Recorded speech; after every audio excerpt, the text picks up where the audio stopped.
اعوذ باللہ من الشیطان الرجیم، بسم اللہ الرحمن الرحیم۔ شروع کرتا ہوں میں اللہ کے بابرکت نام سے جو بڑا مہربان اور نہایت رحم کرنے والا ہے، اور اپنے تمام دیکھنے اور سننے والے بہن بھائیوں کو السلام علیکم۔ تو دوستو، آج میں آپ کے لیے طوفان نوح علیہ السلام کا جو قصہ ہے وہ لایا ہوں۔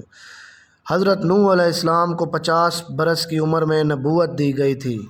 آپ نے 950 سال لوگوں میں تبلیغ کی۔ اس زمانے میں لوگ شرک اور قبر پرستی میں مبتلا تھے۔ ان کی تبلیغ کا لوگوں پر کچھ اثر نہ ہوا۔ اس موقع پر اللہ تعالیٰ نے ان پر وحی نازل کی کہ جو لوگ ایمان لے آئے اور لے آئے، اب ان میں سے کوئی ایمان لانے والا نہیں ہے، پس ان کی حرکات پر غم نہ کر۔ اس وحی کے بعد آپ نے یہ دعا فرمائی: اے پروردگار، تو کافروں میں سے کسی کو بھی زمین پر باقی نہ چھوڑ۔ اگر تو ان کو یوں ہی چھوڑ دے گا تو یہ تیرے بندوں کو بھی گمراہ کریں گے، اور ان کی نسل بھی انہی کی طرح نافرمان پیدا ہوگی۔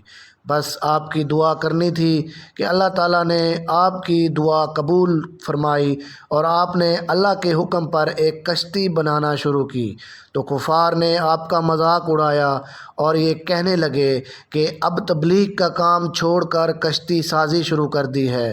ان باتوں کے باوجود آپ اپنے کام میں مصروف رہے۔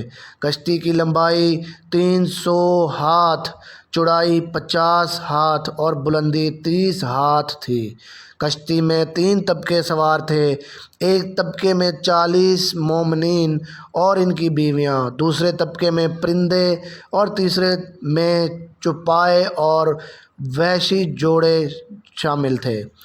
طوفان نوح کا آغاز ایک تنور سے پانی نکلنے سے ہوا۔ اس کے بعد آسمان سے پانی برسنا شروع ہو گیا۔ یہی طوفان کی صورت اختیار کر گیا۔ یہ طوفان 40 روز تک جاری رہا۔ اس طوفان سے زندگی پر اس قدر پانی ہو گیا کہ پہاڑ کی چوٹی سے بھی 15 گز اونچا ہو گیا۔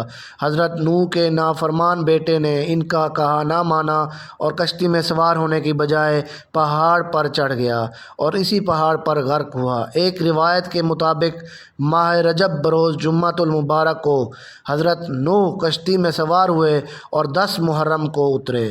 کشتی 1 ماہ پہاڑ پر رکی رہی۔ زمین سے 150 دن میں پانی اترا۔ کشتی میں جب لید کی بہتات ہو گئی تو اللہ تعالیٰ نے حضرت نوح علیہ السلام کو وحی کی کہ ہاتھی کی دم دباؤ۔ چنانچہ انہوں نے ایسا ہی کیا تو ایک جوڑا خنزیر پیدا ہوا۔ اس جوڑے نے ساری لید کھا لی۔ جب کشتی میں چوہوں کی کثرت ہو گئی تو حضرت نوح علیہ السلام نے اللہ کے حکم پر شیر کے ماتھے پر دونوں ہاتھ مارے تو شیر کے نتنوں سے بلی کا جوڑا پیدا ہوا۔ اس نے چوہوں کو کھانا شروع کیا اور ایک جوڑا باقی رہ گیا۔ تو دوستو، اس طرح اگر ہم اس کتاب پتہ چلتا ہے کہ خنزیر اور بلیوں کا کیسے وجود ہوا۔ ایک روایت کے مطابق طوفان نوح پوری زمین پر آیا تھا، جبکہ دوسری روایت یہ ہے کہ یہ طوفان 1,40,000 کلومیٹر مربع رقبہ پر آیا تھا۔ حضرت نوح کا انتقال 950 یا 1000 سال کی عمر میں ہوا تھا۔ میری مکمل ویڈیو دیکھنے کا بہت زیادہ شکریہ۔ اللہ حافظ۔